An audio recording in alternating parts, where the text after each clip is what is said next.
When studying the past of 100 or 500 or 4,000 years ago, historians have to be creative with the types of artifacts and sources that they use to build evidence and make interpretations about the past.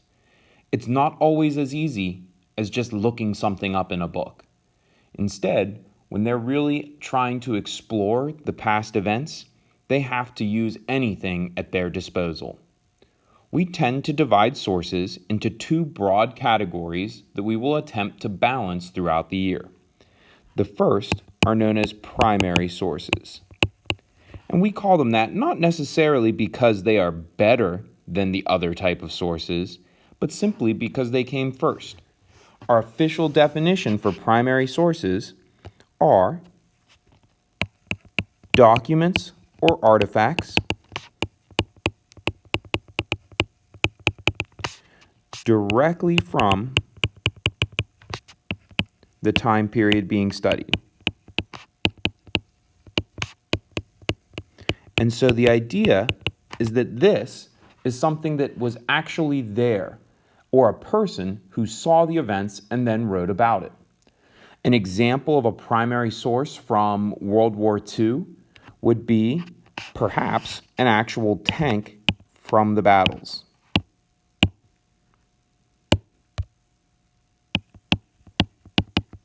It could also be a letter from General Eisenhower.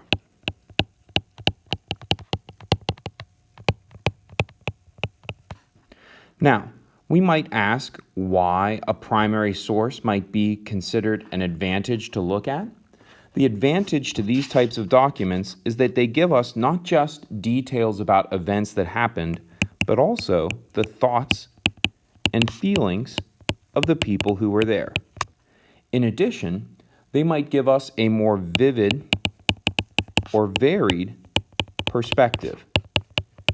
And so looking at photos taken by a person who was living through an event can provide us with a much more visceral or emotional, realistic reaction than if we were simply reading a textbook entry. The other question is, are these sources reliable? And unfortunately, there's no easy answer. Sometimes yes, and sometimes no.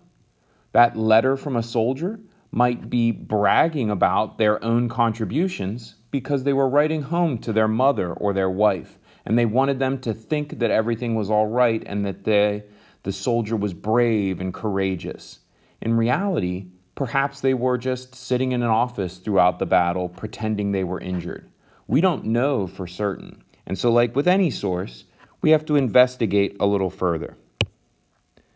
The second type of source that we will often use as historians are what we call secondary sources.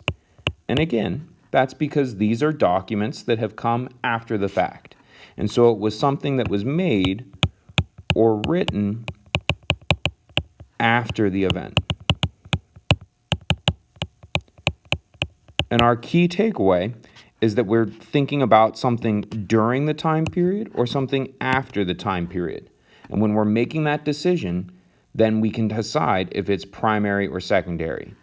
It is not just about whether something is old or not, because a painting that was made in 1500 about the birth of Christ in the 1st century, just because that painting is 500 years old, it's still long after the birth of Christ. And so as a result, it would still be considered a secondary source. So be careful that we're not just thinking about if it's new or old. We're thinking if it's from the time period or after the time period. The most common example of a secondary source is a textbook, but we would also include any type of history book. Many websites have secondary sources, though if you went to something like the Library of Congress, they would also have primary sources because they have pictures, for example, of the original Constitution. A lot of times an article or an encyclopedia entry would also be considered a secondary source. The advantage to these is that they typically have useful text features. They might also include both interpretation and facts, But the main piece is they're usually the easiest to pull info from, because you don't have to actually make any inferences or analysis yourself. Someone else is doing it for you. The textbook publisher or the author has gone out to find the evidence, to figure out what it means, and to explain it for the audience. Are these sources reliable? Again, we don't know. Most of the time, a textbook is something you can trust. It's usually had to go through an extensive review process, and schools don't purchase them unless they have been proven. A website? That's much harder to tell. Even a book. A book might be reliable in that it has correct facts in there, but it might also have a very strong opinion about the past, in which case maybe you're only getting one side of the story. And so as we attempt to find out more about past events, one of our keys is going to be looking at all different types of sources. And in our upcoming lesson, that's exactly what we're going to do. We're going to be looking at both primary and secondary sources as we learn more about the past.